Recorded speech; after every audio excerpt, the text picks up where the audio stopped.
If I grab the scotch bottle, I am not in control of myself anymore. Like Jesus is taking the wheel, and it's the wrong Jesus. It's Jesus, the guy from the truck stop. It is not the body of Christ. It's the body of a Coke fueled Mexican man that has been driving truck for the last 17 hours. We don't want this. Speaking of Jesus, hello and welcome to this week's episode of Flesh and Blood. Pitting against a live Flesh and Blood comment show. I'm William Table Lex, and I'm joined by my constant co-host Kevin Smurph. Kevin, what's up? And we have a guest, Logan. Well, you got me right in mid rant, so that was good. Oh, that's going to start the video. Oh yeah. Pit Against is a live call-in show. If you'd like to be live on air talking to us about your hot take, join the Pit Against Discord by clicking on the link that's in the description. Then join the waiting room channel. Put your hot take in the topics text channel. If we like your take, we'll pull you on for a mic check and then put you on air. You can also put your take in the topics text channel in the Steam chat or in the comments for me to bring up if you'd rather not come on, but you should talk right now to Logan by putting your take in. Please do. Please do. But Kevin, how actually are you? How was your weekend? I'm good. I got to play pre-releases, and that was fun. I played Pleiades, Tough Nut, it's still pre-release. It releases tomorrow, right? Yeah, the set releases tomorrow. Shoot. The set is not out yet. I'm hoping my pre-order gets here tomorrow so that I can have my cold foil angelic attendance. Sick. And I start looking for the Prism Marvel tomorrow. Heck yes. Because I'm not spending $200 for that. If I open one, I will send it to you, but I cannot guarantee the number of pieces it will be in. That's fun. I mean, if you just want to rip $100 in half, you could send that too. That's dope. That's funny. All right. Well and truly. No one's missed a rant on the show yet, but you may have missed a show rant, or three. So, Logan, how are you doing? How was all your pre-releases?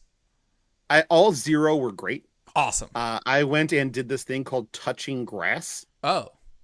Can confirm that pesticides are real, and they do cause breakouts. And no, I decided quite a while ago, actually, we had scheduled a trip with a bunch of the original Flesh and Pod crew with Jordan and Abby, Polish guy Rich. If anybody's stumbled across Rich in life, you are a lucky one because Rich is fantastic. And then my surrogate daughter, Elaine Hammondtree, and we all went and went to a baseball game in Cincinnati, the football game in Cleveland. I played some golf with Rich.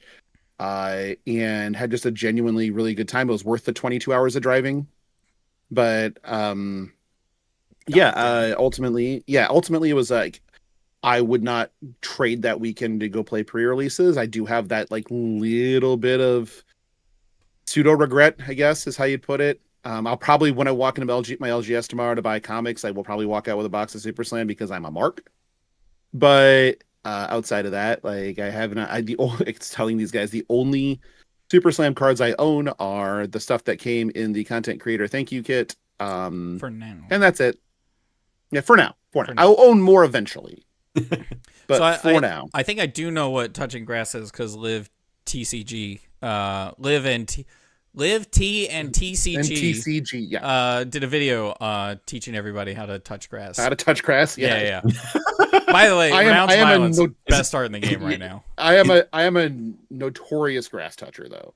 Okay. I touch it a lot. Okay. I spend you play golf? All forms of grass. I do. I play a lot of golf. I will be playing golf on Sunday, I'm sure. And William, isn't your job about grass? Yeah, that's why I hate it. All I do is I cut grass for a living. Oh, so that's why I hate. But that's kind of like kind of peaceful, though, right? You can just plug in some music and just chill. Yeah. Actually, my job is super dope. Like, aside from the wage, the job is like super dope. I drive an RC mower, and it's super cool. It's like a drone mower. Yeah. Well, yeah. It's like a little rope. It's a battle bot for the grass. I always win. All right. As everyone expected, Logan's on the show, so we're not talking about Flesh and Blood. So we'll reel it back in. I mean, accurate, but still. I was telling Kevin earlier that the pre-show was the cat was on stream, and I was playing a racing game on the Flesh of Blood show. Just like how on y'all's show, y'all just talk about wrestling and movies. So we're living living the vibe. But wrestling is a big part of Flesh and Blood, so we might as well talk about it, right? Yeah. Flesh and Blood's a fighting game. There is an active wrestler on a WWE roster that plays Flesh and Blood. I think we had a new player join the game locally for us, and they were like very taken aback after like a week or two of playing Flesh and Blood with us. They were just like, "Wow, y'all are like put together like normal people with like lives." And like you're like they're like, it's so abnormal in a TCG for like everyone to just be like, fully fleshed out human beings, to have a job, and have a job, carry their about bills, have other responsibilities, carry on in public like a okay-ish person most of the time. One thing that surprised them was Flesh and Blood players talk while playing the game. That's like not a thing in other card games. Is like they'll just play the card, but in Flesh and Blood they announce all their triggers. All right, speaking of Flesh and Blood, we'll start with an easy one. My hot take is we should have a third Battle Hardened at Worlds. They just announced today, a few days ago. No, not today. They announced today that the second Battle Hardened that they announced for Worlds is filled up. Yes. Is it full now? It was 80% last I looked, but now it's full. It's full. They had a Battle Hardened announced. We got to the time where everyone was allowed to sign up for it. They realized people are showing up for the Battle Hardened, buying tickets. They announced a second one. We are how far away from over 160 slots. Yeah. How far away from Worlds are we? 7 weeks. 7 weeks? 7 weeks. Yep. Sold out. Do we need a third Battle Hardened? Where do they put that?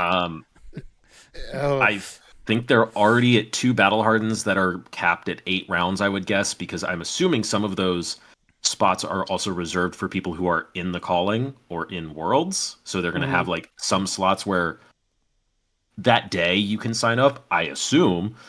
But there's going to be like issues.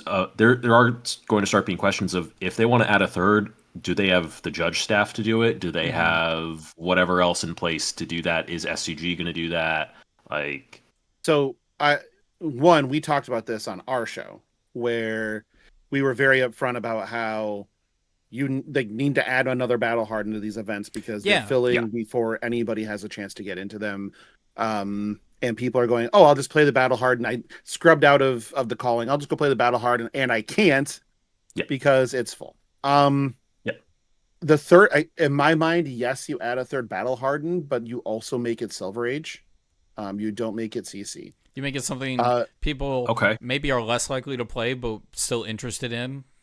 No, you make it something that is faster. And that's a good point. So you can have a higher player cap. Okay. There you go. Yep. And that way also the rounds go quicker. It's over so that if you need to filter judge staff back to the final rounds of the other 2 Battle Hardens, you can. Because the judge calls are they both on Sunday? Yeah. Oh.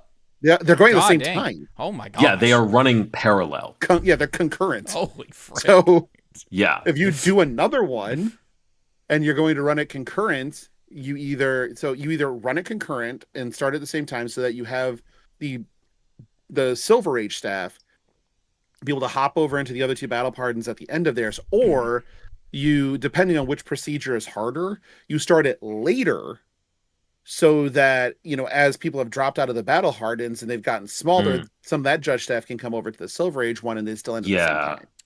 Because if you have people hop over to the later rounds, 60 or 70% of the people have already dropped from those Battle Hardens. So you can make it logistically easier if you add one. And Silver Age has some juice. So especially if people are interested, they want to play it. It might fast forward some of their time frame a little bit on what they want to do with the format. But guess what? Everything they've had to do thus far has been fast forwarded because the game keeps succeeding in you're suffering from your own success. Like, you need to embrace that shit, and you just need to do the thing and just grow. You know what? Give the people what they want. That's it. More flesh and blood. Which is more flesh and blood. Yeah. Yep. I dig it. That's I like that. I like that. Man, it's like you've already thought through this. Have you already? No, been that was on thinking the about fly. Oh my gosh! Like it's so well put. Nah, everything I do is on the fly. Sure. Remember that our show was done South Park style, where those show notes are not done until an hour before the show records. Like it is 100% South Park style. Is it also you put in stuff that's like way too gross, and that the editor comes back and is like, actually, we need to cut the grossest thing. But you put in the extra gross stuff so that you're allowed to have the normal gross stuff. I'm the editor, so no. So it depends. There's two editors. There's myself or Greg, depending on what day we record. And neither of us have a filter good enough to figure out which is the gross stuff that can't stay in. So it just all stays in. I love it is what it is. Yeah. Kevin, you got opinions on Battle Hardens? You won't play in it because you'll be too busy in the Pro Tour, right? I've seen him scrub. I have seen his ass scrub. It's possible. Oh, yeah. Just go look at my Singapore results. Mm-hmm. Not great. They were not. Not good. But I don't know. I'm going to just play Fab that day in whatever way I can because that's why I'm there. So if I'm playing side events, that's fine. That's better EV anyways. Or my Runeblade cube. Oh, your Runeblade cube. Wait, tell me about your Runeblade cube. Just real quick. So Josh Scott wanted to play cube. Sure. Mm-hmm. Josh Scott wanted a use for his stacks of crew first foil rune chants. So Sick. I made a Runeblade cube. Or it's currently still a work in progress, but it'll be done before Worlds. That's going to be Briar, Florian, Aurora, Viscerai. Yep. So you have tension in the elemental heroes that'll allow stuff to flow to the non-elemental hero, and then the non-elemental hero to make sure it's not too much tension on the other two. Briar's going to want earth cards that then let cards flow to Aurora. And then, but also the same with some of the lightning cards that are let the earth cards flow to Florian. So a 2/2/2/2 actually works really, really well at the table. The one thing I'm doing odd is I am not allowing Briar to have Rosetta Thorn as her weapon that she just gets. Mm-hmm. She has to draft it because that makes her too good. So Briar with the Rosetta Thorn is too good. So is Rosetta Thorn available to everyone or everyone except Viscerai? No, it's available to everyone. Okay. Oh, it does just say Runeblade. Right. True. And so it's available to that's why it was a stupid idea. Yeah. But it'll be draftable in so all equipment weapons are in draft packs. Sure. Armor is Rochester drafted between packs. Oh, sick. Okay. So so if you're familiar with Rochester draft, you lay out X number of cards and then you take them in full view so people know where you're going. Yeah, we did that for Can.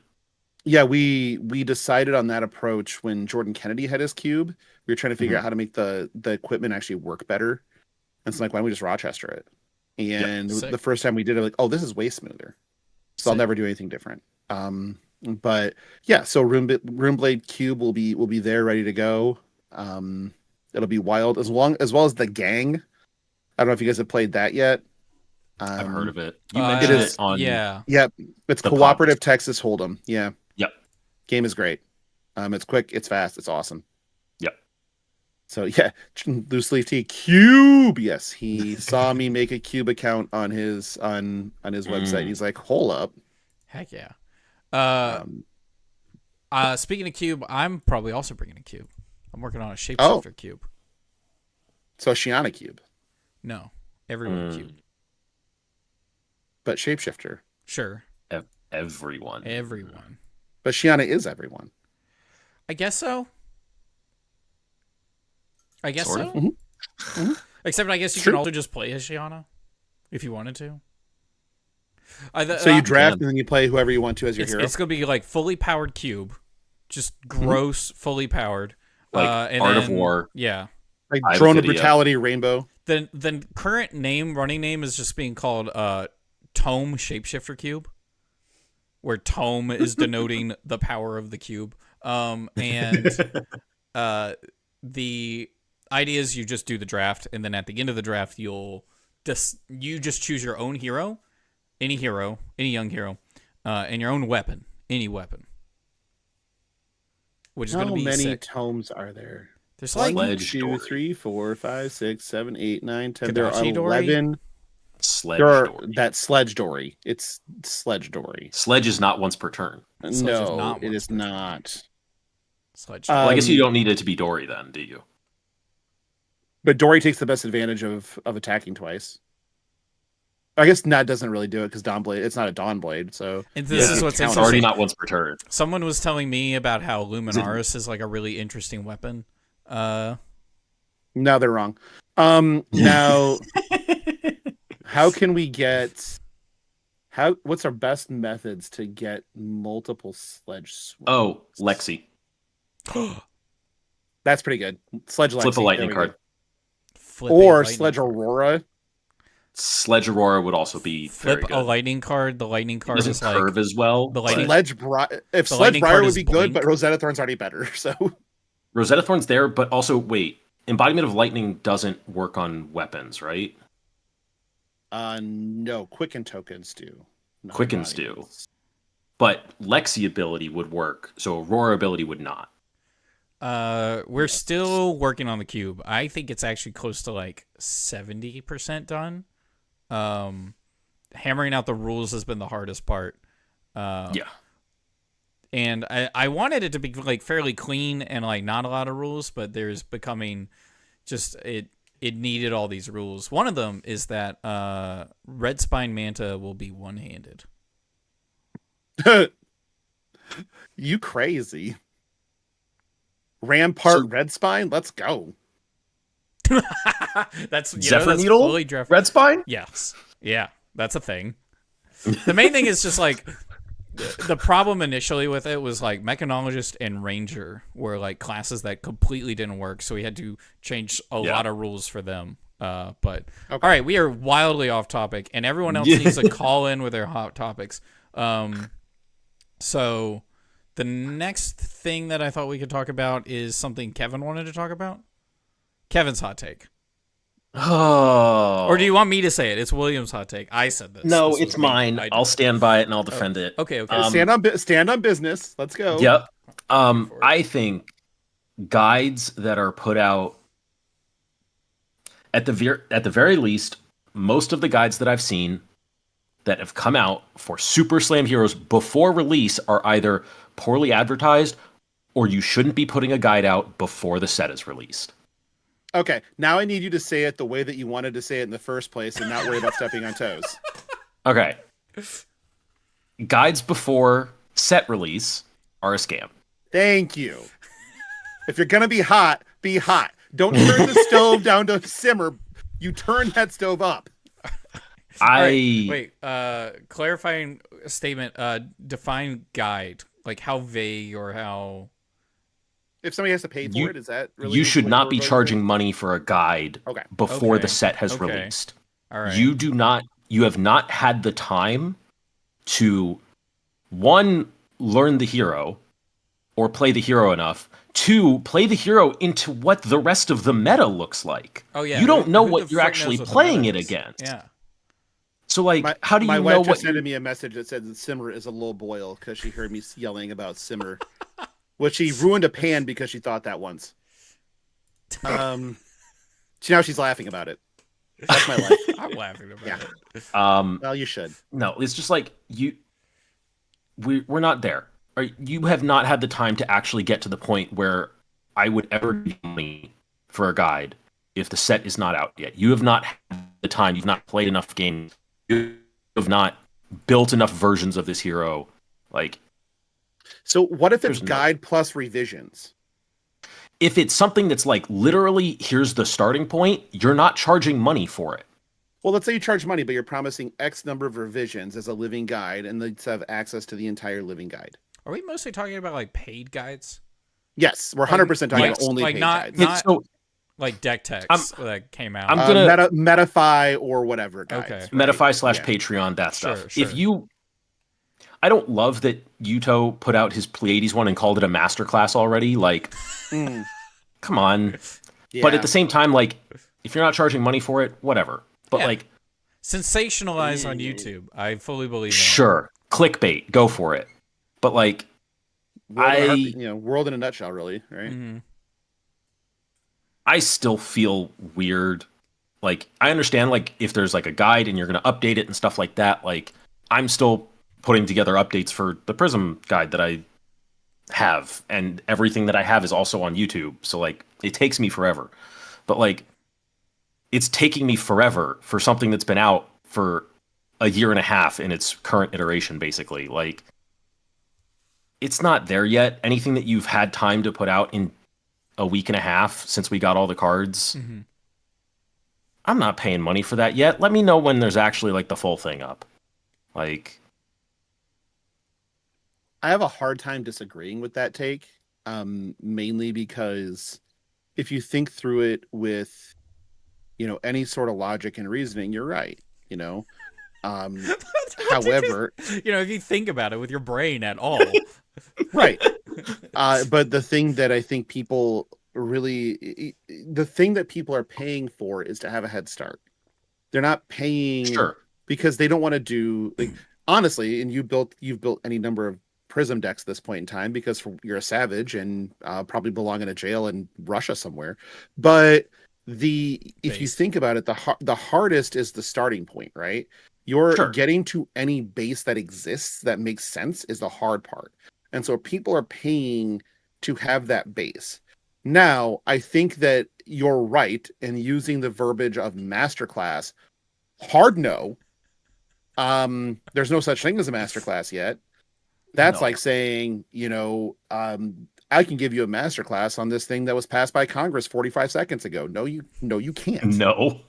One, nobody in Congress reads. There's that. True. So it's just literally lorem ipsum with something at the end that says take money from poor people.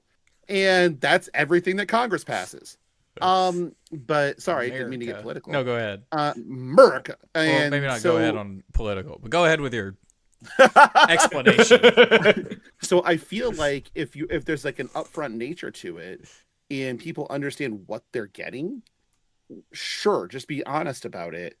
And I don't have any problems with people putting out that type of content. Like, obviously, that's not anything I do, period, because my idea is my guide for Kasai would be take out some yellows and put this stupid card in. You'll win games. Bye.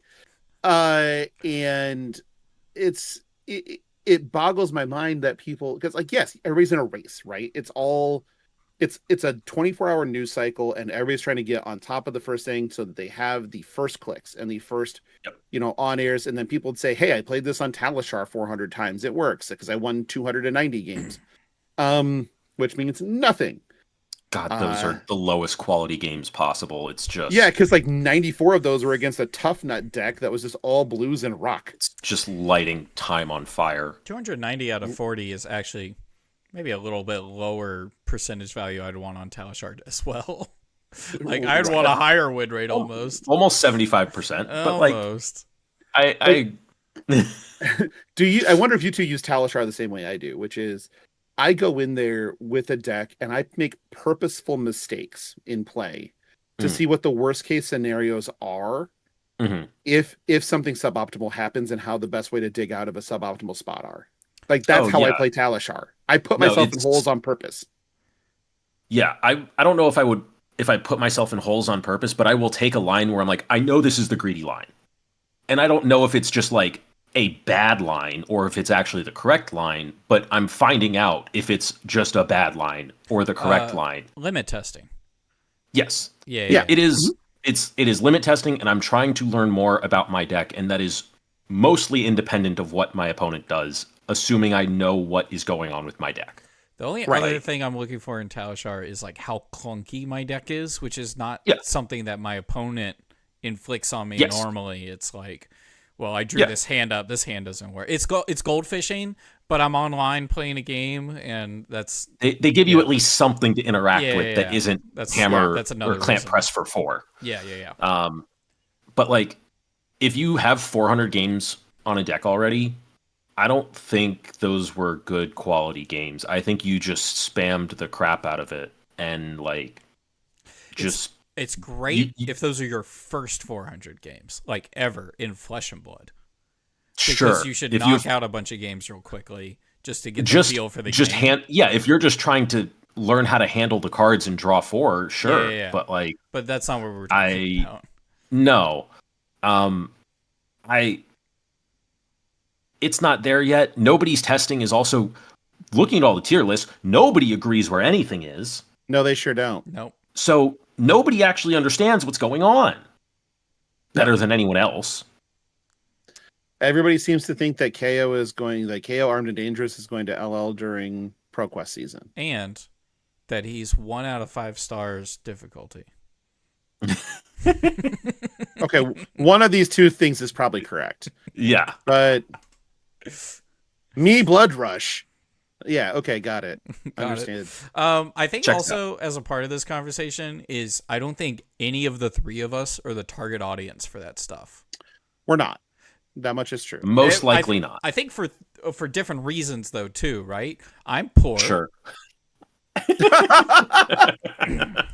All right. Kevin's gonna run the math himself. He's gonna have an AI run 1 million games of. I'll have a simulation for it. Yeah, he'll have a simulation for it. And then Logan's gonna be too busy playing golf. So like. Checks that. All right, he's playing more than Charmer. Oh Jesus! I think a better a more accurate thing would be Logan has a strong opinion about it already, and he reads the first sentence, and he's like, "Oh, that's not my opinion." I read. Clearly, they have no idea what they're talking about. I read every opinion. Mm-hmm. I have a coin for every take. One is the very reasoned and very well thought out, well spoken side. And the other side is I am a cannon and I'm going to just fire and I'm going to see what I hit. I love that. Now it turns out it's a weighted coin. And so one side comes up way more often than the other, but that's not my fault. That's genetics. I don't know. It's science somewhere. But yeah, I can be very reasonable when I need to be. Yeah, but you're not going to pay near as much fun. $40 for a deck tag. No, I'm going to pay $40 on, I'm going to pay $29.99 at Sam's Club for golf balls, and then the rest of it on booze. Like, yeah, whatever. I have these light and shadow boxes down here that I have, and I'm not opening them. I'm giving them away. Like, I don't want them. They're going to go to consider charity donations. Like, whatever. But if they were golf balls, I'd smash them to a lake because that's what I do. It's way more fun. Before we get into the next topic, Clark, Talishar is bad practice. I hate automated triggers. I play so sloppy. I completely agree. Also, Clark, if you want to chat and have a hot take, I'd love to hear it. The next thing is, I feel like this has just been hinted at this evening, which is, unless no one else had anything they wanted to say about the preset release guides. If you're gonna put out a guide preset release, market it better, and don't just make it seem like it's done. Market it more accurately. Yes, especially if it's something that you are going to go and update. At least market it better, please, because it's clearly not done. No, there's no way in hell. No. So, we've talked about it a bit. What heroes are LLing this PQ season? 0. Not a single one. 0. Mm-hmm. Why is that? So, I think that people have this idea that everything is highly solved, and they're not taking a lot of things into account. So, I'm doing this a little blind because with the new web interface on FabTCG, finding where LL is sometimes a little difficult, but So Kano would need to. So I'm thinking that the aggregate is probably going to be about 4 points, probably 3.5 points per event, since now that it goes to decimals. Yes. Because you have LL Pro quests as well, and there are some. Yes. So Kano needs 113, and that's at a 1.5x. Kano has the best shot. What's KO Phi at? is Is he at 1x? or Probably. Kano is at Okay, 887. okay. KO is at 737. Yeah. Now, I don't believe that so KO's 2 years is in February, right? So he's not there yet. He's 1x. No. Yes. So KO would need to win 70 plus pro quests probably to get over the hump. And we all know that KO is an awesome I get to the top 8 deck. It's also an awesome I die to anybody that knows how to block or Kano deck. It's actually so those are pretty good. So you're going to get to a spot where you're going like the top 8 rate for KO is going to be insanely good. I just don't know that he converts a number to get over the top. Okay. Same story. Like Florian still is finally at a 1x. Yes. And needs 280 points. That might be more likely, honestly, than KO. But at the same time, you're still cold into a matchup that I think people have buried too quickly, and that's Gravy Bones. So you're going to have that lurking Gravy in a top 8 or 2, and Florian's going to go, well, that was a good run, and just walk home. I think a lot of the at least half the Gravy players switched off the deck since the Tipple ban, I think, which I don't know that they should have. I do think the deck is still very good, and I think it's still one of the top 3 at the very least. And I think it's also potentially fine into KO as well.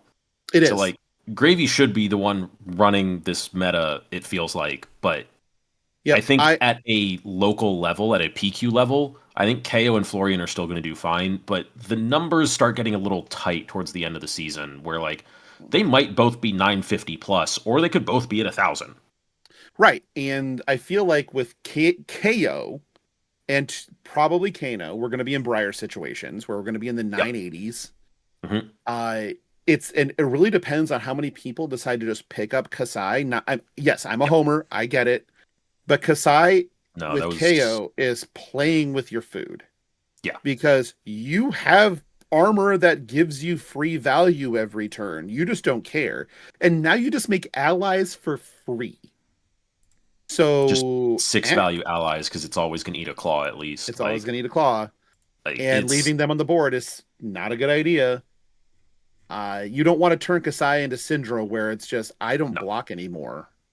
Yeah. Because like Kasai and the dual wield warriors were the answer to KO back in heavy hitters meta. That's why Dory did so well with hatchets at the PT. Even Dawnblade Dory could do well, especially at a PQ level. If you have an experienced Dawnblade Dory player, they might just run through that room if they hit enough KOs or Kanos. Let's not count out... not Kanos, but... Not Kanos. Let's not count out something that I don't think people talk about enough.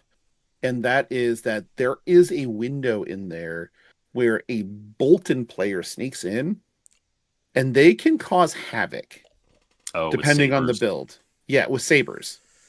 Because you don't block for shit. And I'm going to gain 1,000 and put myself out of range. Yeah. How do you feel about that? I'm gonna find Spirit. It'll get on the board. I'll Sabers combo, and I can ignore Flashback. Yeah. Here's Dead Wife. I don't care about Flashback anymore. Wow, that's what. That did not come out right. No, it's fine. No, it works. I got it. No. Phrasing's on point. You're right. I feel like that there's enough hunters sitting in the mix of like things that people are going to play. Yeah. That keep it suppressed enough, and always remember that Kasai's Gravy matchup is also quite good. Yeah, it's even better now. It's even better now. For both reasons of the bans and Blood Follows Blade is just so good for her. Stupid.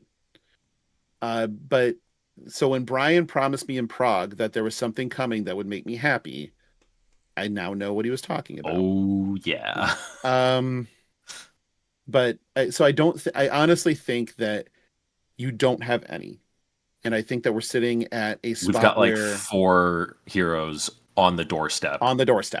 And is that before some of them potentially win Battle Hardens or Callings, or including? Oh yeah, we also have Battle Hardens and Callings. That's agnostic of those wins. Okay. As soon as one wins a Battle Harden or Calling that are in that bracket, they're gone. Yeah. I just don't know that they will, and those are much harder to call because of the concentrated nature, the variance. Right. Yeah. And so I'm of the opinion that we will see some of these like heroes that are slightly down. Again, Gravy's not dead. People have been picking up Dash.io again lately because boom. And then people have been playing Victor again a lot because... Dude, here's the thing. William's hot take coming into... Or not hot take. This is hot tip coming into ProQuest season is play the most busted thing you feel comfortable on. Because the amount of playable heroes might be like 20. Like if someone's just like, I brought this. And it's just like, oh yeah, sure, whatever.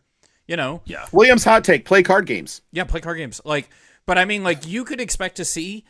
I wouldn't be surprised. There's pro quests where everyone plays something different. 100%. Because like heroes we haven't even mentioned that like some people are like definitely considering. You know, Dory, Jarl, Basilio, Verdance, Ira, freaking Huntsman might be one of the most. Katsu people trying to make fetch happen. Stop it. Fang, Syndra, like Fang is awesome. The Arachnes, like there's so many good options. Play the one that you're gonna just like cheat out a couple of wins on or have the experience in, right? That you just know better than the person sitting across from you. I think it's specialist season right now. It's always specialist season. That's what people don't understand about this game. It's always specialist season. Like. Specialists win in Flesh and Blood. Specialists win in fighting game tournaments. Like it's always specialist season. And even like the best players in the world, like the Brodies and the Michael Hamiltons, they specialize in a hero for a season. For a season, right? They just pick a hero and they're like, I'm going to play 400 games of this. But and then you get Eugene C, who just plays Rhinar and always does well. And everybody else like, then I'll play Rhinar. And they're like, I can't win a match. It's like, because your name's not Eugene, dipshit. You're not doing this right. You need to go to the office, change your name, come back. Pick the best hero. Pick the best hero that's like not in the bottom 7 of heroes in CC. Whatever tier list you want to use. Hold on. Who is the best hero in the bottom 7? In the bottom 7? Betsy? Yes. I'm going to say Puffin. Puffin's fine. No one's saying Tekla. No, it's Marlin. What is Marlin bottom 7? It's Marlin. Where? Marlin, Puffin, and Valda have no LL points. Yeah. Oh, no. I just meant like on somebody's tier list, right? No, I mean well, bottom 7 different of LL for points. Yeah. That's different for everyone. True. That's also true. But it's probably Marlin. Marlin's probably the best of that. But I guess I do mean to say just like don't pick like someone you can't win with and then just be comfortable on them. Yeah. I gotta abandon you guys for a drink. I'll be right back. Yeah, sure. Kevin, Kevin freaking this will be a great opportunity if someone's got a hot take and they want to call in and give us that hot take. You can talk to Logan. I know you're all intimidated, but you can talk to Logan.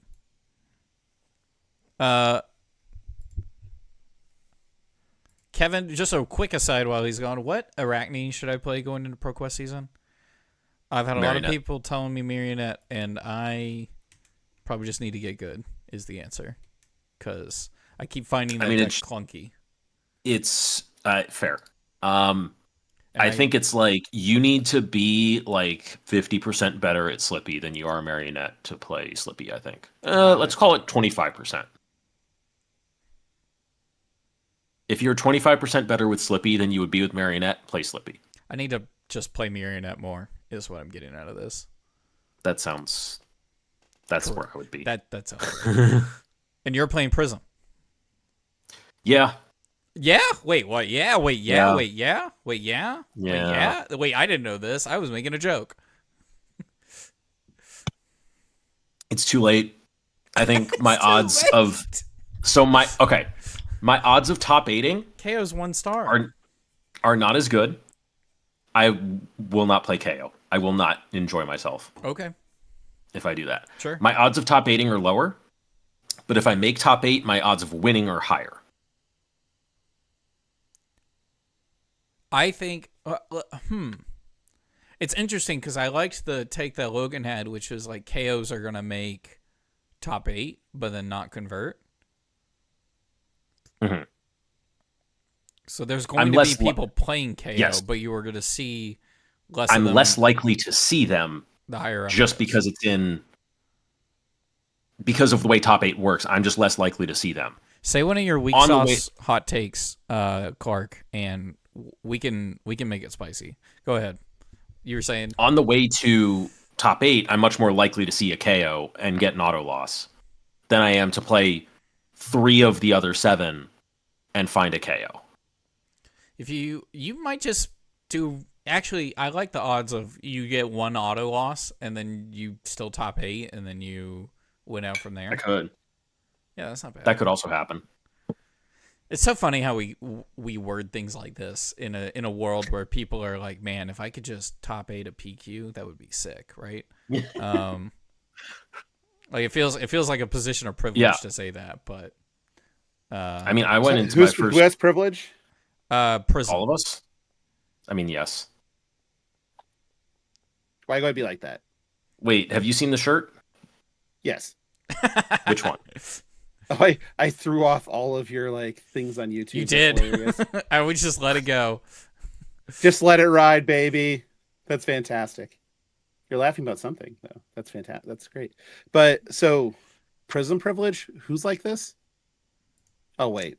No, it was funny. Yes. We were talking about the heroes. Well, while you stepped away, we were talking about the heroes we're going to play in PQ season.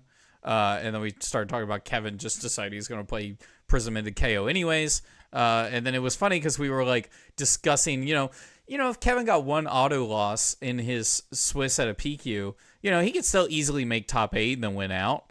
And it feels like a position of privilege is maybe not the right word, where we can just be like, oh yeah, just make top 8 and then you win. It is kind of a lofty goal for some people, but we're just dismissing it real fast. Yeah, I finally figured out the only way for me to win a Pro Quest is to play a limited one. That sounds easy. That sounds much easier for me myself. Yeah, because I can't get Kano. I can't get Kano out of the top 8. Just play AB3 Smurph 3. That's what I do. Arcane damage isn't real and can't hurt me. Did you see? Did you say exactly? Did you see Clark in here with the Florian is the worst designed rune blade of the LLs this season? It's a condemnation of his LSS design. If he wants to come on and say it, he get can in come here. on and say it. You need to get in here because. Ooh. Yeah, I love it. Come on, baby! You get in here right now because that's some. There it is. All right, that's some spice. Kevin will go grab him. And now I get to ask you, what hero are you playing to ProQuest season? It'll probably be a split. Kasai, mostly Kasai. That new card is just too good. It's fun. A little bit of Florian and a little bit, and probably I'll play Florian once and then play Syndra the rest of the time. Oh, interesting. Barring that, barring I don't just win, the first one. At which point, I'll just go to the rest of them. The thing everyone's most nervous about in ProQuest season is, oh no, what if I win the first one? I'll keep going to them. That's the thing, is that I will still show up and then support and hang out and go to Indian food after. And if I get really bored at the event, I'll go to the casino and then come back. I won't, because they're all 3 hours away from my house. Do you just live in nowhere? Do you live in kind of South Wisconsin or something? There's a perfect Southwest there's Virginia. a perfect circle around my city about 2 hours away, a bunch of game stores. And then there's 2 in the city, which is cool. Only one of them is basically allowed to get a ProQuest because of, one at a time get a good event. So I mean, my LGS is 12 blocks from my house. Oh, sick. Wow, look at this. Looks like we have a caller. Caller, what's your name and where are you calling from? Oh, hey, howdy ho there, everybody. My name is Clark Moore, and I'm calling from Cypress, California. Heck yeah. Hey! What's your take? Logan already said it. What do you want to talk about? Yeah, so Florian is the worst designed room blade, and if he LLs this season, it's a condemnation of LSS design. Man, did you ever see this card called Chain? Read a damn book. Chain was fun. Yes, design. It's like, hey, what if we made Dredge out of Magic, but made it unbeatable? I think we can do that. It's fine. Have you ever played Florian? Yes. Have you ever enjoyed playing Florian? Oh, that's a good point. Yes. Hammer Plus is not fun gameplay. You know what I like to do to Florians? I like to take Syndra and watch them go, well, shit, I thought I was winning. And then watch them cry. Games. That's why he's gonna LL, because he can win games. But like, no, he can win games, but he can't win events. He can win games. It doesn't matter if you can win games. It matters if you can close events. And Florian doesn't close. Points? Because he had like that boat racing incident that happened because everybody thought Aurora was the best thing, and they were just dead wrong. And then it's like, oh wait, this is just because it represented 70% of the damn room. And so now we just get the actual best deck that is now 70% of the damn room. It wins a bunch and they say, you need cards gone. And then it goes to trash tier. Like absolute bottom dumpster baby bullshit trash tier. And then has to get pulled back up by his tidy whiteys with the Germinate unban and becomes a real deck again. Do you think that that's enough for this like sad boy Hot Topic reject to actually LL out? No! He's going to sit there and go, I made some top 8s, but look at me. I had to go to work because my name's Chaz and Hot Topic doesn't give me days off. That's what we're staring at. You want hot takes? You bring a cannon to fire them. Bro. I think good players are just going to pick Florian and win on him because they're better than the rest of the room. Because Florian, the good players don't give a shit because they're already qualified. They're going to play whatever meme lets them see their friends because apparently they need excuses. So no. Yeah, they won't try hard until their last event. Yeah, they're going to roll up with Valda, Seismic Impact. We wonder why she has 200 LL points at the end of the season. So that's the type of shit that's going to happen. Florian's going to be knocking on the doorstep and not close, same as KO. Now, Kano might go over. Yeah, I don't think Florian's going to LL. Also, hi, Logan. First time that you're meeting me. I come in with strongly worded opinions and then immediately walk them back because I don't actually care that much. It was fun for me because that's like, Kevin's been around me a lot of times and knows that as you pour gasoline on me, it just starts to like rise in the level of what you're gonna get. Oh yeah, it's so much fun to just get worked up over things that really don't matter about getting that worked up about. I mean, you've described the United States, so I know, right? Yeah. Like, sure, I live here too. It's we're it's an experience. Yeah, it's an experience for sure. And but yeah, I mean, I do appreciate the opinion. I think that Florian's design does leave something to be desired to a degree. I don't think he's the worst designed Rune Blade. I can think of one person who probably really enjoys Florian. Previous world champion or national champion, one on Briar. Charles Dunn. Charles Dunn hasn't played Florian once at any of the local AGs. Charles Dunn does not have the eyeliner collection necessary to enjoy Florian. That dude wouldn't know a smoky eye if it hit him in the face. That checks out, but he did. There's a game of him against Colin Erickson. That was when though? Was that back when stacking was? That was right after Stack Florian. It was right after Aurora. Yeah, that's just when Stack was best deck in format, and it played to his strengths of late games. I don't think in mid-range Florian he has ever touched the hero. Okay. I might have chased away all the callers by like firing, just make him drink for the fire hose, but yeah. I mean, I like the idea of Florian, and then I go to play Florian, and I cannot stand him. I cannot stand that his best play is blocking with 3 to 4 cards and then hammer plus. It is that is the worst part of Guardian. And I know this because I've been playing Guardian at the AGE for the past 8 months. It is not fun. It's incredibly boring. And Florian has no progressive game plan. He has nothing to do that is uniquely his. He has great Earth cards, and he's been getting really strong Earth expansion slot cards, the new Tranquil, he got Everbloom Life, but that's not Florian. Verdance has also been using those cards. He hasn't gotten anything that gives him a unique forward-facing game plan. I kind of agree with that. I think that the best way to describe Florian is he feels like one half of Briar, whereas Aurora felt like Aurora. But he almost isn't even that other half of Briar. Like the Earth half of Briar had this interesting power buff element to it. And there was maybe 1 week, one tournament where there was a world where I was like, wait, could I do a more aggressive Florian where I'm playing Cadaver's Contraband after Flourish and filling my own graveyard so I don't have to rely on my opponents taking my hand for the first 6 turns and decomposing with Rootbound Carapace? Can I actually progressively play this Runeblade? And the answer was no. Too many 2-blocks. You get fucked by anyone who has any degree of aggression. I'd like to point out, it wasn't me that dropped the first F-bomb, it was a caller. Oh yeah, I'm really bad about that. I'm sorry. Marina wasn't here today to tell me to watch myself. You're good. That's so good.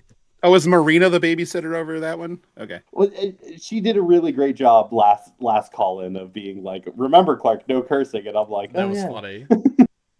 Oh, they didn't tell me no cursing. They said, if you could just not be a George Carlin stand-up routine, that would probably be good. That would be perfect. So I was okay. Yes, please.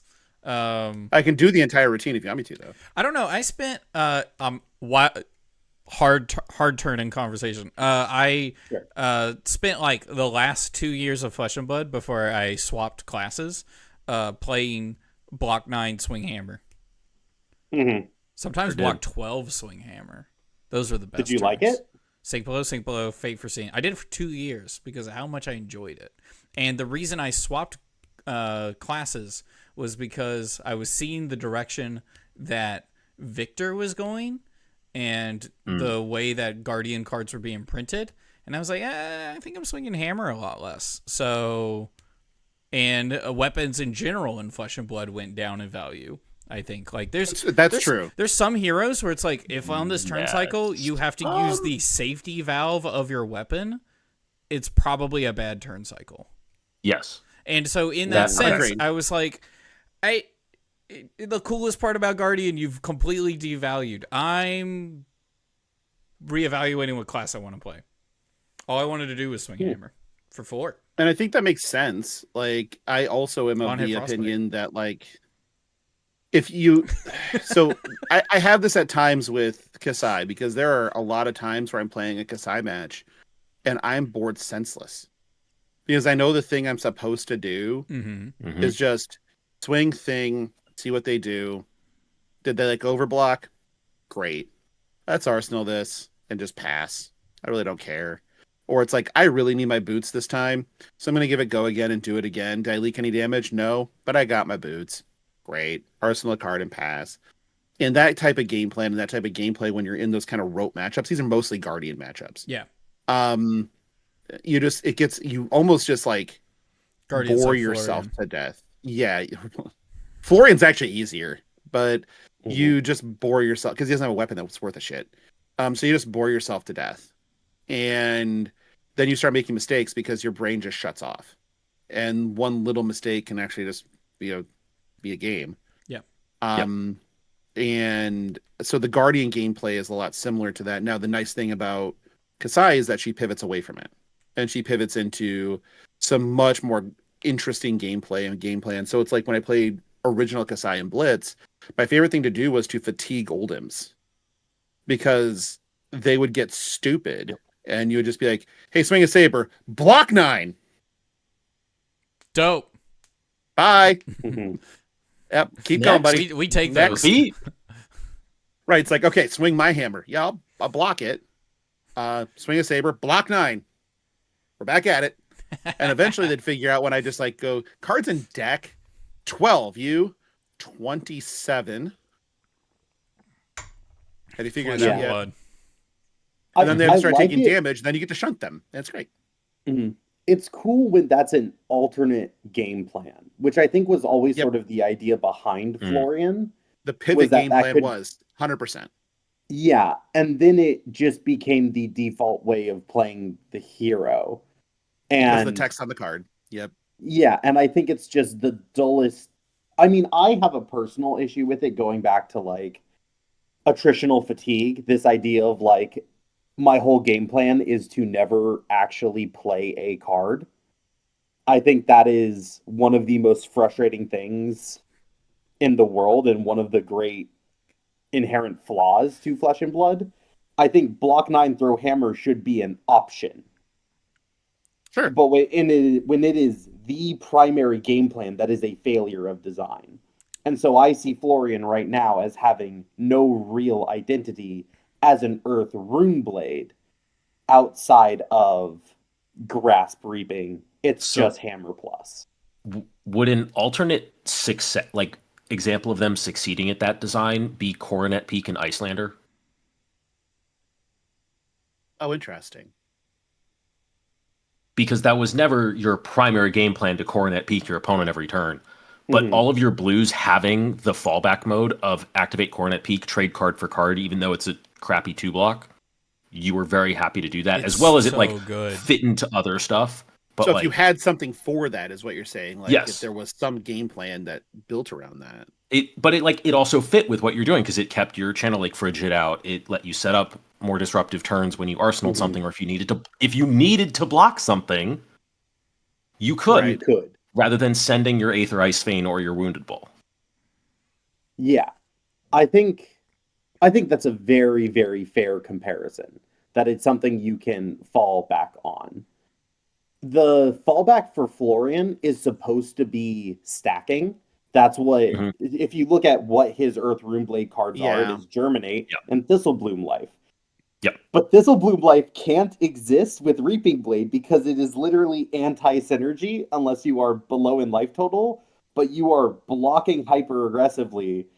So it's actually pretty rare that you're below in life total. So you actually just end up with all this anti-synergy in the deck. You can't run life gain because you can't reliably expect it to be there because Reaping Blade turns it off. Like, it is counterintuitive to his base design. It's extremely frustrating. And to circle back to the original point of, like, it's a condemnation of LSS design. One, that's Clark being hyper-aggressive with his language. It's pretty great, though. Pretty great. It got the people going. Yeah. But definitely not my thought. It's, wow, we couldn't get a progressive Florian game plan into the game. We couldn't resolve that dissonance with the design because we spent a year printing Verdance cards. Right. And that's frustrating to me. And if he's out and everyone's just like, wow, look at how OP Runeblade is, I'm like, he wasn't even a good or fun Runeblade. No. I think you make a good point. And I also think that that's part and parcel of the designs here where Florian was supposed to feel like Earth. Yeah. What'd I do? Nothing. No. It's Chad. Charlie's just like, but what would Weeper? Okay, that's really funny. I didn't see good. that one. That's really good. I think that Florian was supposed to feel Earth and Verdance was supposed to feel more Wizard instead of their classes. They like, I don't know if the way I see them is they have, like, if Earth is in the middle and it's Wizard and Runeblade, I think they brought them in more than they were trying to take them out. Yeah. To a degree, but I think that they're like Earth Wizard as opposed to Wizard Earth. Right. But I think Verdance is now Wizard Earth. And more so now. Yes, more so now for sure. Yeah. Just like I feel like Ocilio is more Wizard Lightning than Lightning Wizard now. Is lightning depends on the build, but yes, because I've seen like the Alexander Vor like Kano. That's what I'm talking about. That's kind of become the thing now. Yes, those are much closer to Wizard than And so then you have Florian and Aurora, which feel like one is more Earth and one is more Lightning. Like Aurora did not feel like a Runeblade most of the time. She felt like lightning. Agreed. Yes, Yeah. for sure. And I think Florian is. I would say that her, very thankfully, Arc Lightning, that's a Runeblade card through and through. Like, that felt like Lightning Runeblade all the way. Very, very cool. But, I agree. Yeah, turn cycle, she... I guess the trying to work in the weapon constantly was a pretty Runebladey thing for her to do. Right. Assuming they were building the deck trying to do that. I think your Aurora builds at the very beginning that had like 14 or 15 blues and were designed to make an embodiment and swing weapon every turn were closer to Runeblade than the stuff we ended up with at Worlds and after. Where it was, hold up, we don't have to do that shit? All right. We can just play all the 0-for-4s. Yeah. Like, if there was more Flicker Wisps, if there was more Vela Flash and Eclectic Magnetism splashing in your burn-up shots. Vela Flash, baby. Oh, I was cooking in the early days of Aurora, dude. Dang. Eclectic Magnetism, Vela Flash. You were cooking meth and then cooking decks. That's obvious. Well, I was one of the first people in the Purple Discord to actually throw out Flicker Wisp comboing with Arc Lightning. That's like my one claim to fame. That's your claim to fame? That I like to stick my little thing on the board. Of course, other people almost assuredly had the idea at their locals. Yeah. I was just the first person to type it into an internet chat room. That is clout, though. Sure. The smallest amount. I will take the crumbs. My argument you get 260 in the clout chase. Yeah. That's pretty good. That's pretty good. My argument to all of this is still, I would play, in a format that's not cooperative. You're working together with other people. I would play mono counterspell 100%. You're I the would worst sit person. there and say the spells that I play say your spells don't play. So and I am not alone in this. There are dozens of us, and there are more than dozens. Sadly. Yeah. And so my point is, just activating gloves and swinging Reaper's whatever the frick Reaping Blade is Reaper's Blade. You keep one blue for Reaping Blade plus a rune chant. Yeah. That's dope. That's sick. I feel like I'm comboing because I did two things on that turn. Actually, it's almost a little too much. And so it's like you should be in therapy. You're comboing two sips. Yes. Congratulations. It's just like Arclight Foot. It's just like Flicker Art. Yeah. Comboing two whole Flesh and Blood cards. Oh my! Hey, listen, my only crowning achievement for being like adding a card into a good deck in any game was in Magic, so I get it. I've done nothing to innovate Prism. Will, I do want to say that I think you're right.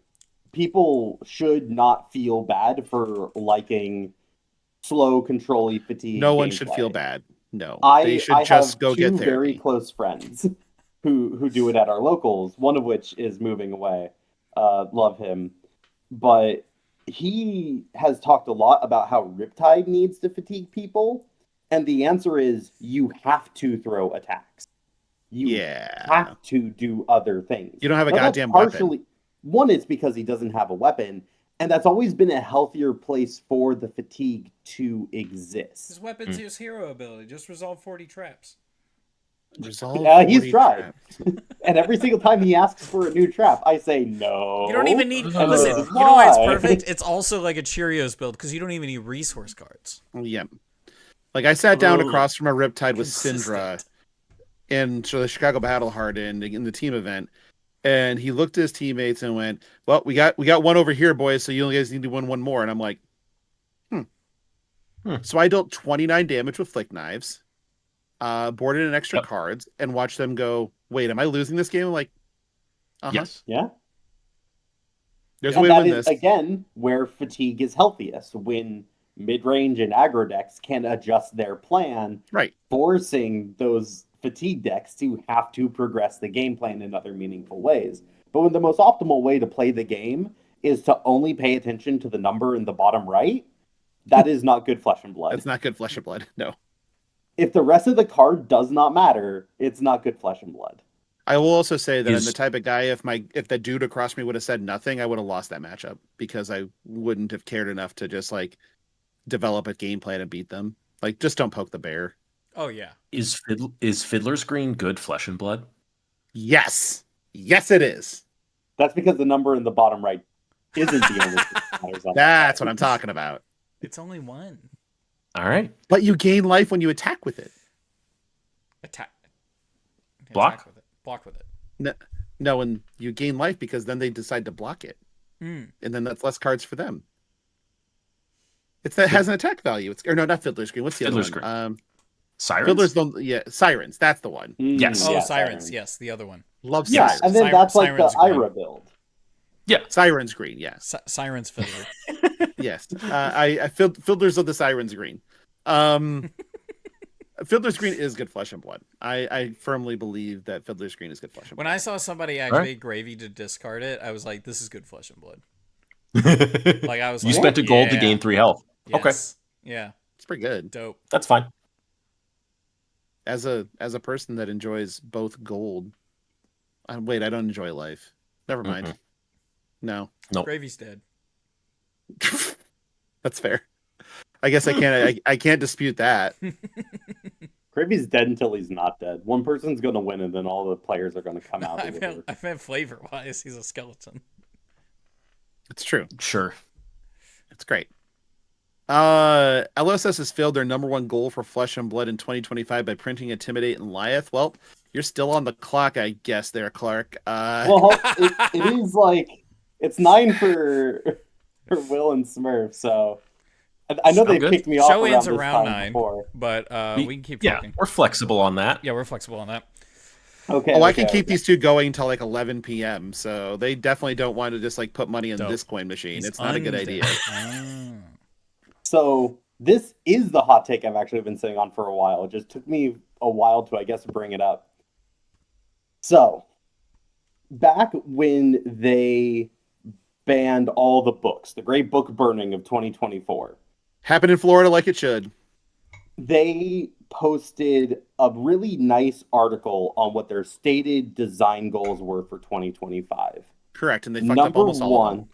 Yeah, number one was maintain class and talent identity, right? It was like make that the core of the game, was focus on making sure that classes felt like who they were and talents felt like who they were, and then they print Intimidate and Lyeth. Why does a Guardian get a Scowling Flesh Bag? He's reviled. He's reviled, so they made it a reviled ability. Yeah. That's the difference.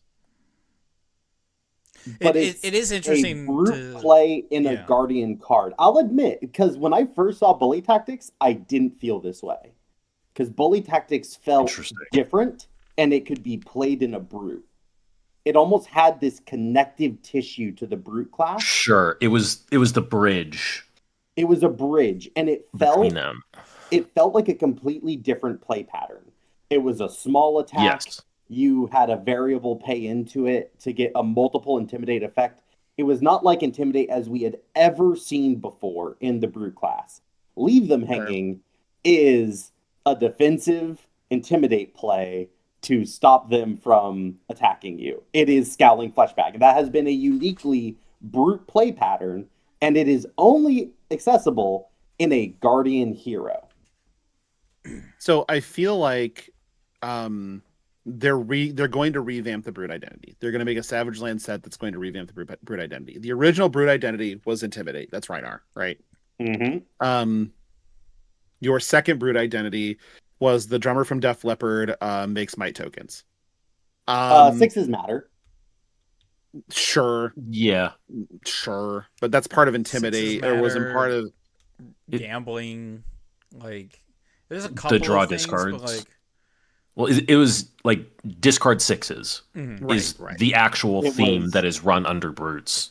But the original discard sixes enabled Intimidate. Yes. And that was Rhinar's game plan. Rhinar's only on hit has ever been death. And then you look at KO, who was just like now, again, drummer from Def Leppard's only got one arm. And so he's just sitting there trying to make fetch happen with fives. Great. That works too. And and so became a more aggressive version of what Rhinar was doing, but only one claw, so that made it a little easier. Now there's still, but that identity didn't feel specifically brute to me either. I don't think it felt like that to anybody. Like making might tokens and your things being 6s when they're not didn't really affect people. But now it's like, okay, you can pay to make things 6s. And it's like, is this really like the brute identity is going to be making things like, is it going to just center around 6s? Or are we going to do any better than that? It got very shallow. They've done a lot of plumbing of the depths of how they can make 6-powered cards matter. Yep. Turning cards into 6s with flex strength as well as KO's hero ability. The synergy that then exists with Cheater's Charm, though I will again note that is a talented brute card, so there always needs to be a little asterisk on those. Then it's, KO AD, the original KO, letting 5s be 6s, saying, okay, brutes, what if randomness wasn't a big thing? Yep. But I will say, Intimidate was one of those core foundational brickworks for the brute. Yeah, but Brute's always been as shallow as the Mississippi gene pool anyway. So it's like you have like this thing where it doesn't have any like counter or interplay, and that's kept going. I think they just need to fix that. I think that the brute identity is the identity that is the most missing from a class in Flesh and Blood. Here's my opinion on brute, mostly since the beginning, was their class identity was anti-fatigue. Everything about them was just like, we don't get fatigued. You can't fatigue this deck. KO's got... Really? Yeah. It was. 100% Intimidate says you cannot be fatigued. And then they have a bunch of like other weird supportive cards that don't see a lot of play that are anti-fatigue in nature, like Dig Up, Reincarnate, kind of refill your deck. Yeah. You have to remember that Romping Club was the best weapon for brute, even when Mandible Claw existed for a while. Yeah, and Romping Club's a heck of a weapon. It is. Yeah. So you want to go for it. It's so hard for me to think that they're anti-fatigue when one of the cornerstone design elements for them is that all cards are 2 overrate, provided you discard a card. Right. So it's actually about I can convert even without go again. Right, but your one card that you're discarding equals one card out of their hand, which makes it so that they either don't do anything for or you leak damage. Right, with Rhinar. Because of the Intimidate. Yeah. Right. It's because of the implications, Clark. We understand. Yeah, they make it up in the aggregate. Because of the implication. Because of the implication. Because of the implication. So, like, even with, like, Berserker Runt, if you try to go long game with them, they eventually hit enough big numbers that they will go over top with KO lose an arm. KO Berserker Runt had one function in life, and that was to chase toxic members out of your local community. I've proven this because we had one person we needed gone, and so we all brought KO Berserker Runt to Armory, and we turn one this dude 3 games straight, and he never came back. Got him. Holy frick. Yeah, if you're gonna he chased away. I'm assuming they're just like a horrible ways. Salty little kid, and then when they lose the game, they're miserable. So we had this couple show up that lived together, and then this person spent 20 minutes talking to them about how they were living in sin and needed to get with Jesus in order to live together, and we decided they didn't belong anymore. That's not the location for that conversation. Period. Ever. Ever. So we KO'd them. Sure. Yeah. Dope. I need to send a message to somebody real quick about what they should do with their LGS the next time they have Blitz. Listen. KO them. Blitz, Berserker Runt, just high roll and forehead. That's right. But my head on, apply directly to forehead. My class identity for brute has always been anti-fatigue. And I think Flesh and Blood has kind of moved away from a traditional fatigue. It's more like you have decks with late games. You have late game decks. It's not like necessarily fatigue. It almost feels like fatigue's just like a thing you do to new people that don't know better, right? Because it's like if you're playing a fatigue deck, you're Use playing a dick. Florian and you're playing Germinate. You're not fatiguing. You dealt 30 damage at the end of the game. It's I oopsies into it as Prism because my opponent blocked too many heralds too inefficiently. Yeah, exactly, right? And so because And I've done that to some good players. fatigue is not really a core game plan as much anymore in like where a deck that's like the only thing they do. Right? Yeah. Right. It's, Again, good. yeah. Circling back to my first point. Oh yeah. So like in that sense, as Reinar plays against no one, Prism. Yeah. Yeah, Earth Prism. because they have Earth. to Earth? permablock. Yeah. They have to permablock because they have no progressive game That's plan right. outside of That's following too the narrow. calendar. That You- game plan you is get far to- too narrow. You Agree. as Reinar, you can deny the Earth Heroes from like their decompose and That's so freaking stuff funny. like that. Well, and You yeah, just- if it's you just so if do not it's- attack unless you've got your intimidates lined up. And Yeah, unless you like double it's- intimidate them. yeah. Yeah, if They're it's good Eugene against C or decks Chandler that wanna Toe, block. you're just right. If Yeah, you're yeah. Eugene C or Chandler Toe, the matchup doesn't matter. Or Dex. So, or Dex, Jesus, Dex. Yeah, I think so. I think the way that Levia and KO are anti-fatigue is you can just set up these nasty. Well, with Levia, it's almost like 6-card hands. Sometimes. about to say 6-card hand. Yeah, but what- yeah. Hallelujah, baby. How do you difference with block out Levia- 6 cards? Like what the frick? It didn't. That didn't exist until they got the demi Mhm. hero, really though. Mhm. So No, Yes. no. it a was little bit. very, A little bit. it was very bad and harder Sure. to pull off. Yes. And Yeah, now you just, get to go. Yeah, there was other cards that came out in that set that I think helped enable it a little bit more. Right. But also you were much more flexible into that sort of plan when you got the Debbie hero. Yeah, Yeah. so now Levia turns into Olaf from Clerks. Does anybody get that reference, or am I lost? No. Okay, so I don't watch movies. there's a right. I know. There's a spot where there's this spot where there's an old guy from overseas that's a metalhead that starts doing the song Berserker, which starts with my love for you like ticking clock Berserker. Would you like some making fuck Berserker? And that's Levia now. So Okay. she loves you. And it's a ticking clock because the blood debt's ticking down to hit 13, Sure. and then she is now making fuck. And that's now just Levia. But that's neither here nor there really, and I shouldn't be sharing things like that. But the fact that like I think you're right in the Brood identity shift could easily just be to anti-fatigue with a bunch of different tools. I think But I they think should- it needs to get a little more obvious. I think they should just shift to value class. Like they're on the way. Yeah. Because those block values in the bottom right turn to zeros instead of nulls. true. And that makes them much more valuable than they were before. Yes. They also have a lot more 2-for-8s. I mean, this set gave Boy, 2 how- more 2-for-8s. 2-for-8s. 2-for-8s, 7s with go again. Freaking Yeah. Sorry, numbers. 2-for-8s that doesn't require you to get rid of an additional card in hand. Yes. 2 card 8s. Yeah, 2 card 8s. We got one person Very, in chat who very knows good. what a clerk is.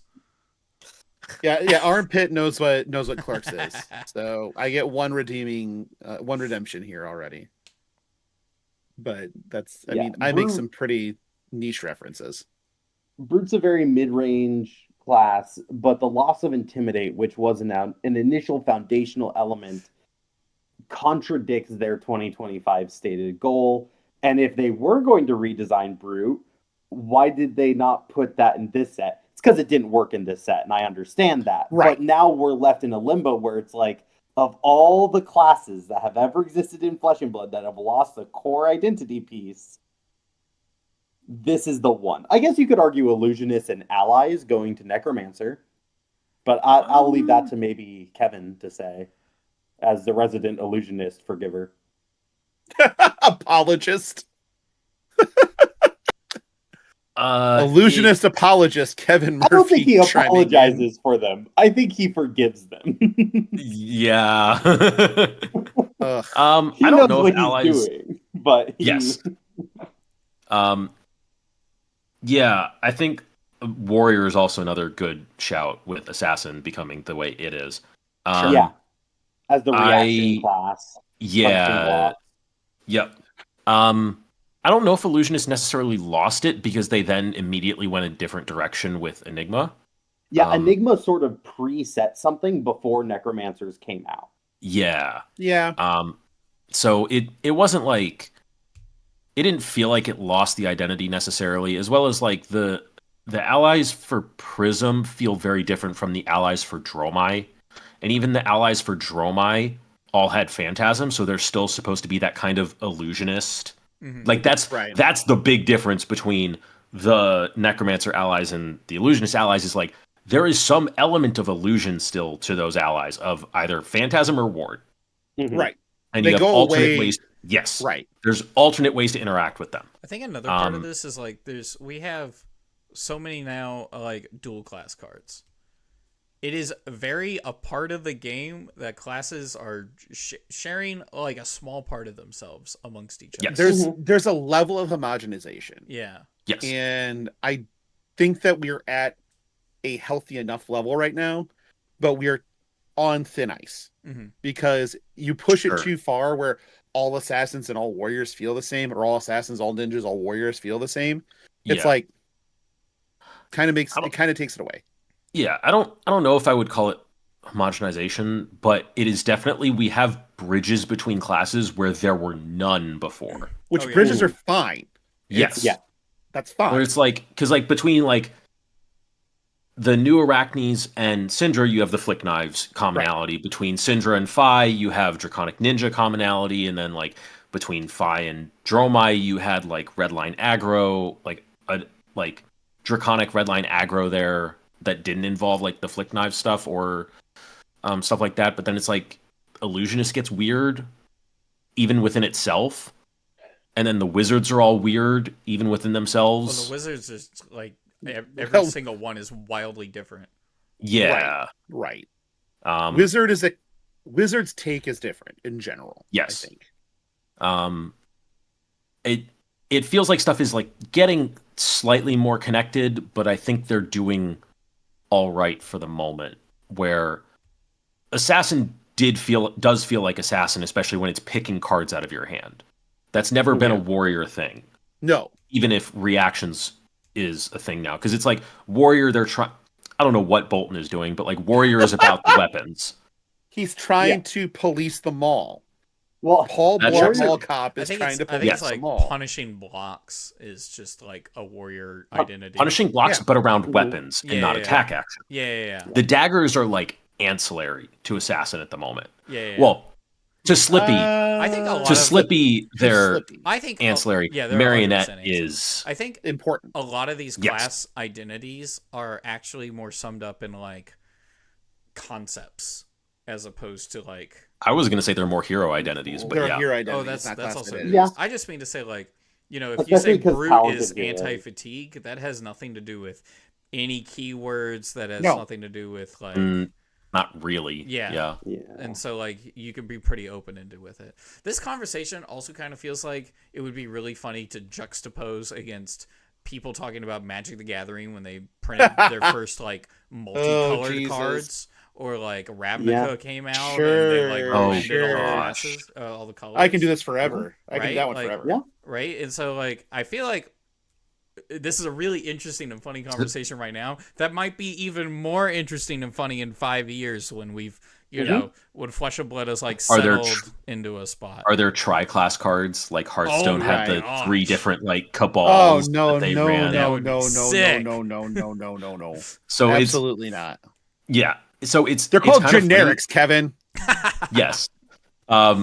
So it's funny because like I didn't play Magic, but whenever I go watch Magic, I'm like, this is so monotone and flat. Where it's like This is the thing that people talk about is like in Flesh and Blood, it's hard to jump decks. Yes. But in Magic, it's much easier to. Yes. Because they're playing the same game, and in Flesh and Blood, they're not really playing the same game. But the reward for specialization is still there. And that's also very important to understand. And I think that a lot of people lose that in card games in general, where everybody's like, you should just play the best deck. Well, that's not always true. You should play the best deck that you can play the best. I feel like if you say that for a card game, that's a bad card game. Right, exactly. Like if you Yes. say it and you mean And- it genuinely, I'll just play the best That's- deck. Bad card game. That's not a well-designed card game. Now, Magic at current in standard, I think is 100% that. From what I hear, it's real bad. But Yep. I don't play that Hang on. trash game any longer. I want to see if I can find. Kevin. We posted a picture of the meta from the last. Yeah, we got a group. Yeah. And occasionally Where it's somewhere Vivi Cauldron times 7 and then 1 mono red deck. No, it was like no, the it was top, 4 and 4. It was like the top For that. Oh, is that one? 32 graph And they or were something all like paired that. off. Yes, so it was. that- It was yeah. paired off exactly one side and the other. That's so No, miserable. it was the actual like. It was like the top 16, and it was like top 32, and it was like 20 people were on Cauldron, and the rest were Oh, on that one. red I would think it aggro. was 22 Cauldron, 10 No. mono red aggro. So it was for the last arena championship. They posted the full participation meta graphic of the that standard one, meta game. Yes. And it was 37 total people. And it had Is It Cauldron 20 for 54% and 20, Other for 17 at 46%. And those are the listed- only two categories It they gave. only listed one deck and other. Yeah. That is your meta game. You have and deck and idiots. And it's just like, Pretty much. oh gosh. Yeah. That one where I was like, That's all right, funny. we're doing okay. We're doing fine. okay over We're here. completely fine.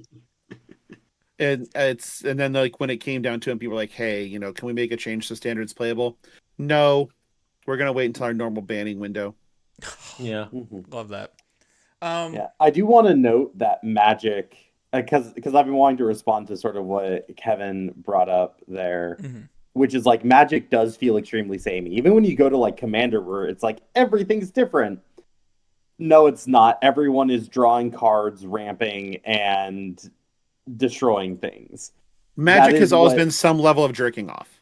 That much is true. It's always been some level of that. It's just what flavor do you want to do it? But doing it in different Big. flavors does feel cool and meaningful.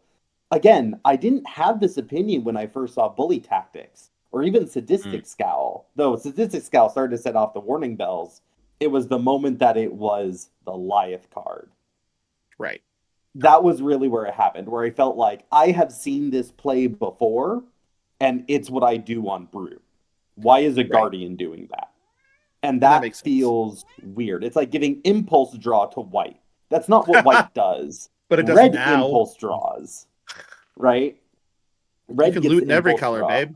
Like, It's like it is actually a very similar statement to what I heard when like Assassin not first came out, but when Outsiders came out and Warriors were like, hey, when Assassin mattered. that's what I wanted Yeah. to do.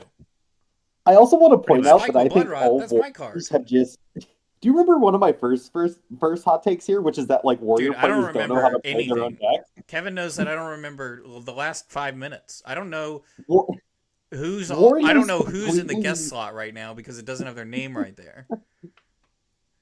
Warriors completely miss the fact that their class is about building an alternate resource. Counters on Dawnblade, Soul for Bolton, fealty tokens for Fang, money tokens for Kasai. It's always been a part of the hero, and they just Oh, casually ignore that every single hero. that's why I We hate do? them.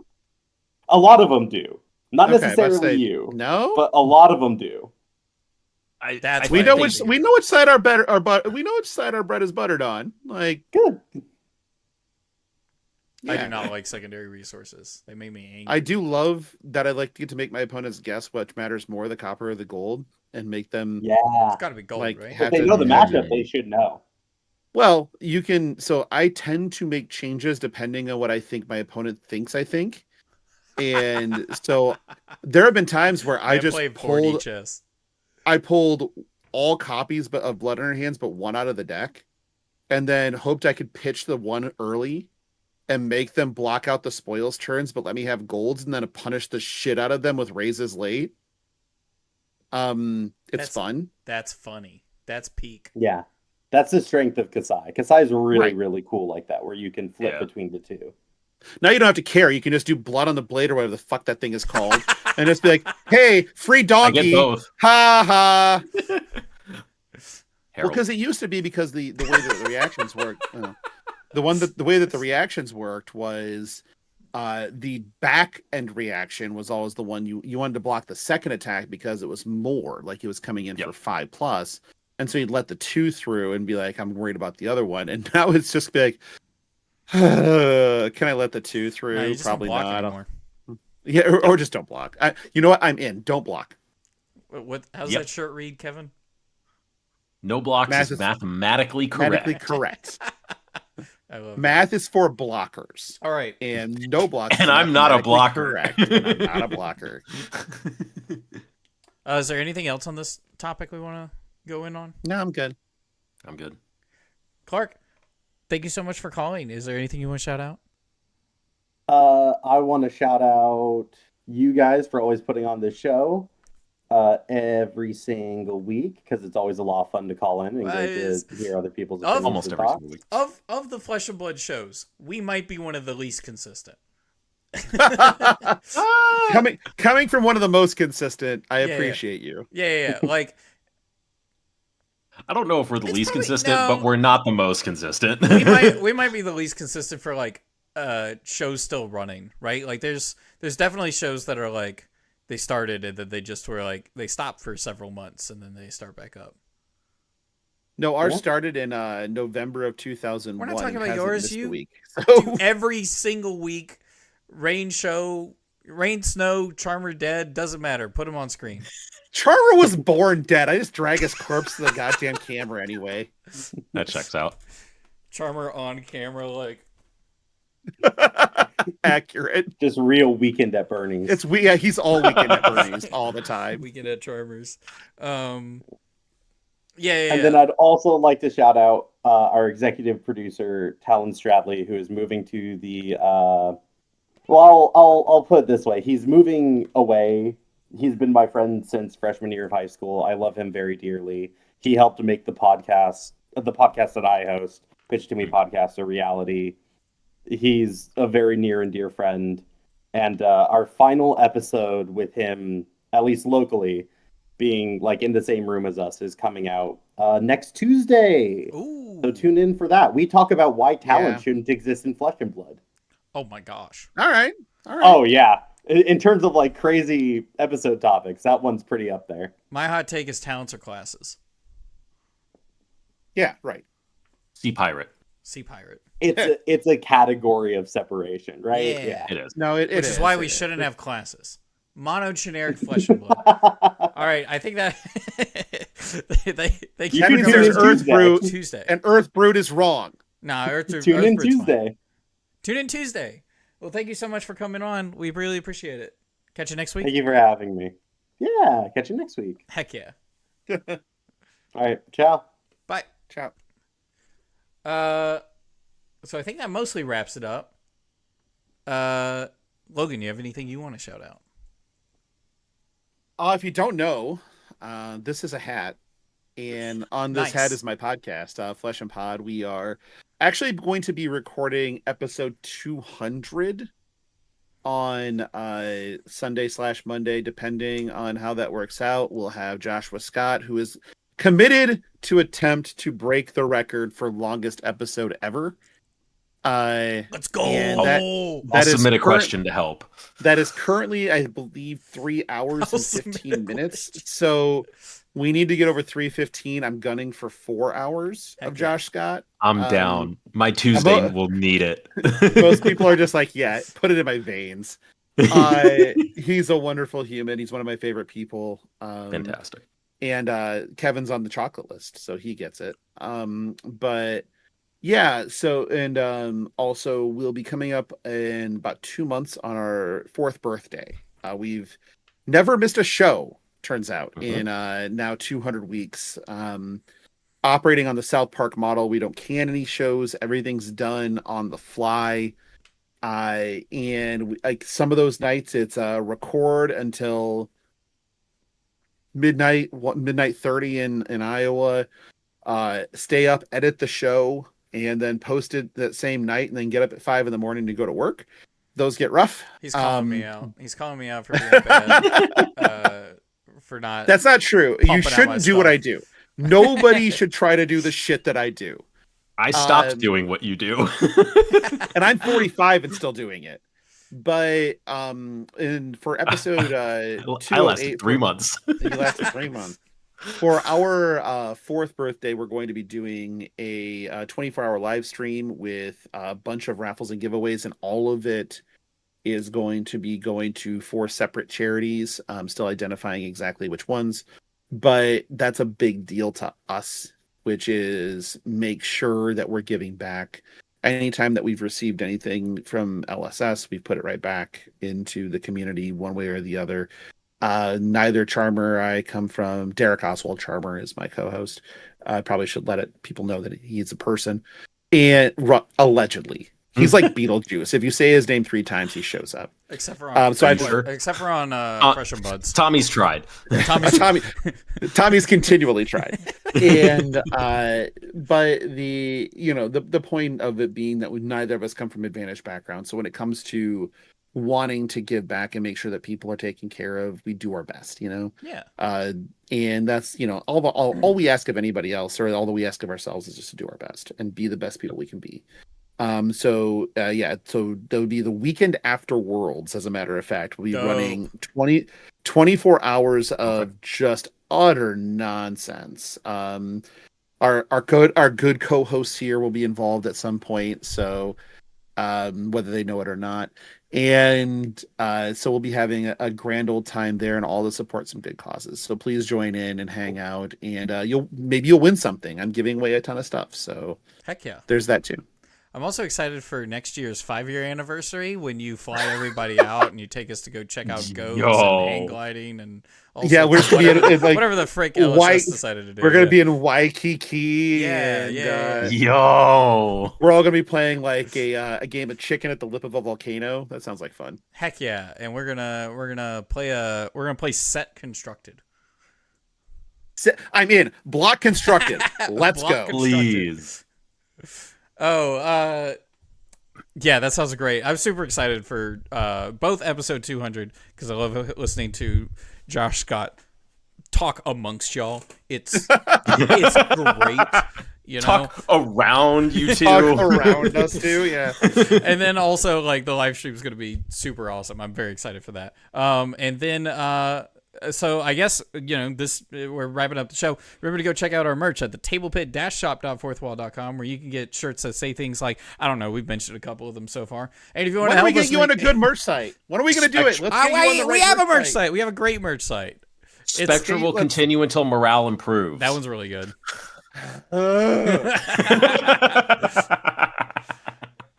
Fuck your Sentinel. Yes. Hey, if they give me a replacement, ban it. I'm down. New shirt idea, ban Sentinel. All right, perfect. Write it down.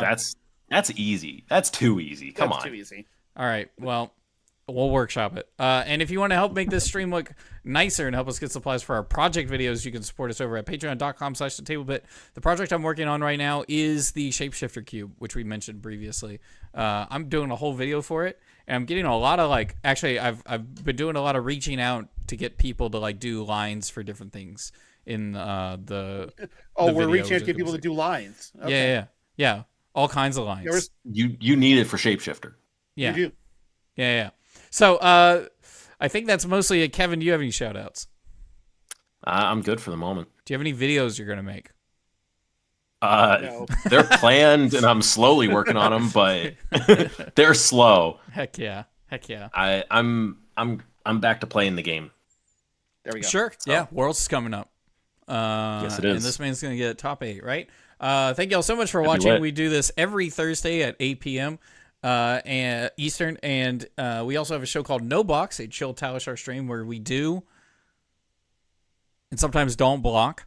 At Saturday mornings at 9 a.m. Eastern, and then after that we have a show called The Design Table, a chill Flesh and Blood themed art show at around 1 p.m. inconsistently on Saturdays, where we've been doing things like 10-second drawings of Flesh and Blood cards. Okay. Yeah, it's rough and it's beautiful, and we love it. So that's it. Thank y'all so much for watching. Bye. Bye.